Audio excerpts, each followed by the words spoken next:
गुरुदेव, किसी भी परिस्थिति में सही फैसला कैसे लें? मुझे बाद में पछतावा होता है। दो मन के हिस्से, एक है भागवतिक हिस्सा और एक है पाप वाला हिस्सा।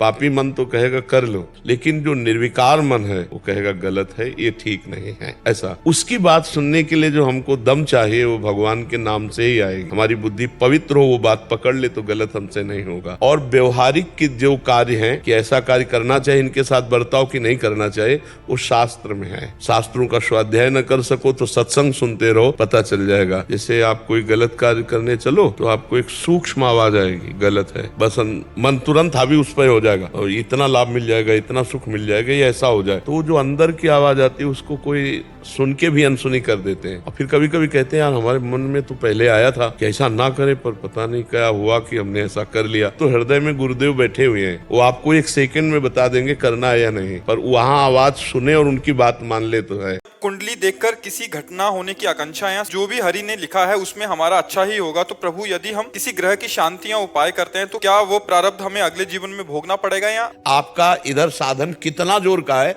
और उधर का प्रारब्ध कितना जोर का है। अगर मानो 100% प्रारब्ध आ रहा है और आपका 50% अनुष्ठान है तो 50% आपको भोगना पड़ेगा, 50% न। और अगर स्वभाव से अनुष्ठान है तो मिटिया मिट प्रारब्ध का हो जाएगा, कुछ नहीं कर पाएगा। इसीलिए ज्योतिष शास्त्र को वंदना है, भगवान ने रचा है कि आगामी क्या होने वाला है उसको हम मिटाने के लिए अनुष्ठान कर सकते हैं, और जो पक्का है फिर उसे किसी अनुष्ठान से नहीं मिटाया जा सकता। उस जैसे हम औषधि, हमारा सर दर्द हुआ, प्रारब्ध है, अब हमने एक टेबलेट लिया, ये टेबलेट प्रायश्चित है उस कर्म का।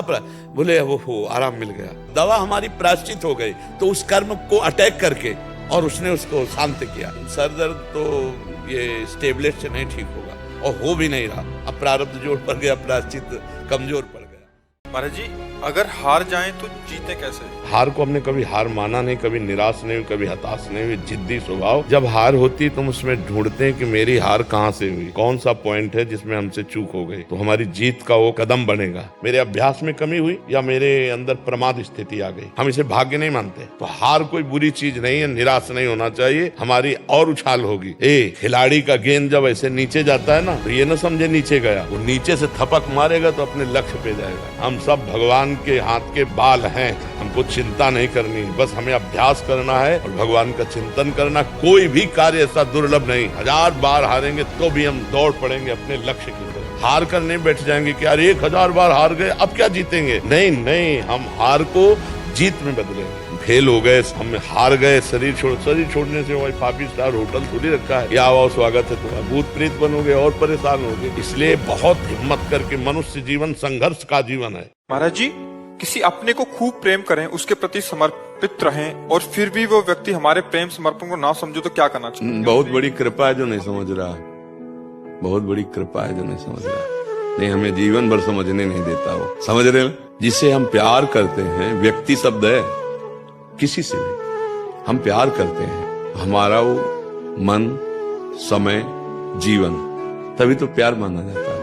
हमने सहज सरल पवित्र भाव से प्यार कर दिया, अब वो हमारे साथ छल कर रहा है तो बड़ी कृपा कर दी, क्योंकि हमें समझ में तो आ गया कि संसार का प्यार झूठा है, यहाँ सब छलिया है। जब तक तुमसे स्वार्थ है और तुमसे बढ़कर नहीं मिलता है, तब तक जिस दिन उसका स्वार्थ खत्म हो जाएगा और तुमसे बढ़ के मिल जाएगा तो पहचानना मुश्किल हो जाएगा कि आप हैं कौन। भाई, हम तो ये अच्छा मानते हैं कि संसार में हम तो प्यार करें लेकिन कोई हमें प्यार न करे, तो मुझे रास्ता तो मिल जाएगा कि कोई ऐसा एक है जो हमें प्यार कर सकता है, वो भगवान। जहां समय मिले,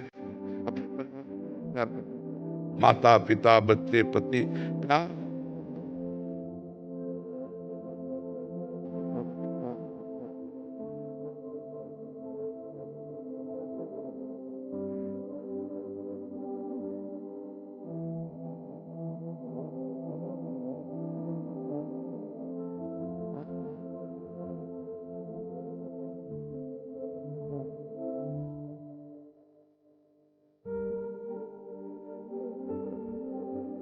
में मन को दंडित करने के क्या उपाय हैं, जिससे ये शासन में रहे? सबसे बड़ा डंडा नाम है भैया। अगर मन जो है वो तुम्हारे कब्जे में ना हो जाए तो होता ना हर समय नाम, और तो सब केवल खिलवाड़ मात्र है मन के लिए। जैसे अब हम 10 दिन अन्न नहीं पाते, ठीक है, 10 दिन ना पाइयो, 11वें 12वें दिन जिस दिन पाओगे उस दिन वो बलवान होके आपको विषय में गिरा देगा। और अगर 10 दिन नाम जब कर लिए तो वो 10 दिन का अभ्यास उतना मन को कब्जे में कर लेगा। इसीलिए और सब कार्यों में मन लग जाएगा लेकिन नाम जपने में नहीं लगेगा। और अगर नाम जप में लग गया तो श्वासा श्वासा नाम जपे दुविधा रहे न कोई, निश्चित भगवत प्राप्ति हो जाएगी, निश्चित मन अधीन हो जाएगा। सत्यम सत्यम पुनः सत्यम हरिर नामैव केवलम, हरिर नामैव हरिर नामैव हरिर नामैव केवलम, कलौ नास्तेव नास्तेव नास्तेव गति अन्यथा। शास्त्र कह रहे कलयुग में कोई अन्य गति नहीं, अन्य गति नहीं, केवल भगवान का नाम, केवल नाम, केवल नाम। बहुत आता है जब नाम जपने लगते हैं तो कोई ना कोई ऐसा संसार में कोई ऐसी बात हो जाती है कि गुस्सा आने लगता है कि हम किसी के साथ बुरा नहीं करते लेकिन हमारे साथ बुरा है। ऐसा गलत बात सोच रहे हो। अगर हमने बुरा नहीं किया तो हमारा कोई बुरा नहीं कर सकता। आज नहीं किया तो कल किया है बुरा, तो कल वाला आज आकर हमारा हिसाब देगा। मेरी सहन शक्ति खत्म हो जाती है। नाम जप करो, नाम प्रताप जब उदय होगा तो बड़े से बड़े कष्ट को सह जाओगे। देखो गुरु अर्जुन देव जी को कैसा कष्ट दिया जा रहा है और कह रहे तेरा किया मीठा लगे, तेरा किया मीठा लगे। आग में तपे हुए तवे पर बैठाल कर बालू गर्म तप्त डाली जा रही, क्या क्या नाखून में क्या क्या कष्ट दिए जा रहे और कह रहे वाहे गुरु तेरा किया मीठा लगे। ये सामर्थ्य आती है भजन से। खूब नाम जप करो, नाम जप बढ़ाते चले जाओ। अभी तो शुरू किया है, हाँ नाम जप बढ़ाओ, जब बड़ा खजाना हो जाएगा तो सब बल आ जाएगा, सहन शक्ति आ जाएगी, ज्ञान जागृत हो जाएगा, वैराग्य होने लगेगा, भक्ति में गाढ़ अवस्था आ जाए, सब आ जाएगा। नाम जप पकड़ लो, राधा राधा राधा राधा राधा।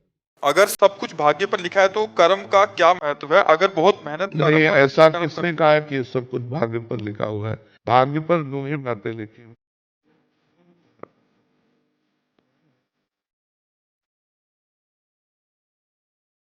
और आपका पुराना कर्म मिटा नहीं है, वो आपको व्यवधान देना चाहता तो व्यवधान आप नहीं कर।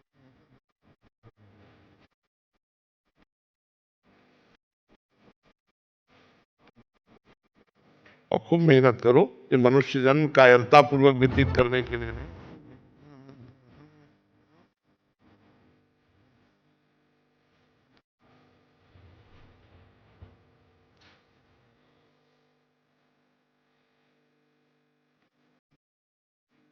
तो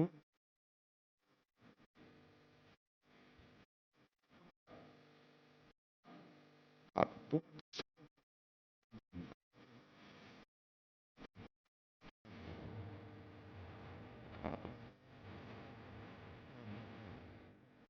राहुल तेवतिया जी, महाराज जी खुद को और अपने बच्चों को भगवत मार्ग में प्रारंभ और कैसे चले? 5 बातें स्वीकार करो। पहला, किसी भी एक नाम का सुमिरन। दूसरा, सेवा, माता पिता की सेवा, गुरु की सेवा, भगवान की सेवा, परिवार की सेवा, पशु पक्षियों की सेवा। तीसरा, स्वाध्याय, गीता जी, भागवत जी या और महापुरुषों के वचनों का स्वाध्याय करना। सत्संग, किसी एक संत महापुरुष का जिससे तुम्हारा मन मिलता हो, चाहे 30 मिनट ही सही, रोज उनका सत्संग सुनो। और फिर समाधि। समाधि का मतलब है 1 घंटा कम से कम ऐसा समय देना चाहिए जिसमें हम कुछ न करें, शांत बैठ जाएं। एकमात्र केवल चिंतन नाम का रख ले, बार बार जहां मन जाए हटा करके नाम को लिखा हुआ ध्यान पूर्वक। जैसे राधा, अब हम राधा आंख खोल कर देखें, आंख मूंद के देखें। अगर हम 10 मिनट से शुरू करें तो हमें शांति प्राप्त होने लगेगी। छोटे छोटे बच्चों को हम नाश्ता बना रहे तो 5 मिनट ताली बजा के राधा राधा बोलो। माता पिता के चरण छूना, उनको अभी संस्कार डालो। जब गीता और भागवत सुनाओगे, समझ में चाहे भले ना आवे लेकिन उनके ऊपर प्रभाव पड़ने लगेगा।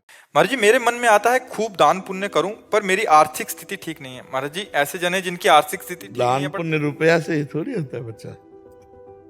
दान पुण्य जो होता है ना, वो भाव से होता है। अब जैसे कभी किसी पशु पक्षी या मनुष्य को तुम्हारी शरीर सेवा की जरूरत हो, आप सेवा कर दो, बहुत बड़ा पुण्य हो जाएगा। कभी कोई भूखा है तो रोटी दाल पका दीजिए। आपके पास जैसे कोई ठंडी से कांप रहा है और आपके पास ये जैकेट है, आप उतार के पहना दिए। जरूरी नहीं कि हमारे पास रुपया हो तो हम दान करें, नहीं। हमारे पास 4 रोटी अगर हमारे पास भाव है तो मैं आज भूखा रह जाऊंगा और वो 4 किसी को पवा दूंगा, ये सेवा बन गई, ये पुण्य बन गया, सुकृत बन गया। धन की आकांक्षा नहीं करनी चाहिए धर्म के लिए। धर्म बहुत सूक्ष्म विषय बच्चा।